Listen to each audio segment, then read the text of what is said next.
Hello, welcome সকলকে। আমি শালিনী। রাধে রাধে।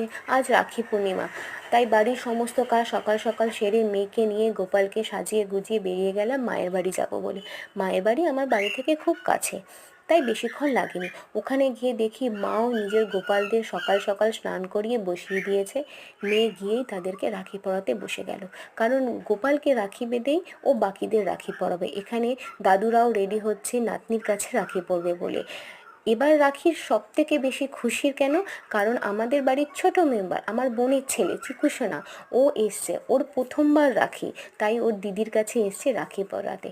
ও হয়তো রাখি সম্পর্কে কিছু বোঝে না, কিন্তু আমার মেয়ে খুব খুশি ওর ছোট ভাইকে চিকুসোনাকে রাখি পরাবে বলে। চিকুসোনাও এখানে এসে বসে পড়েছে রাখি পরবে বলে, ছটপট ছটপট করে চলেছে, কিন্তু রাখিও খুব সুন্দর করে পরে নিয়েছে।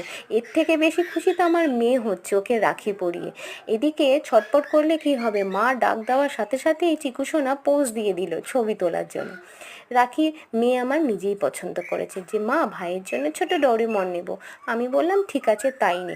গিফটও ও পছন্দ করেছে যে মা ভাইয়ের জন্য গিফটও আমি পছন্দ করব। আমি বললাম ঠিক আছে তুই তাই নে, বাট গিফটের ফটোটা তোলা হয়নি তোমাদের সাথে, সেটা পরে শেয়ার করব।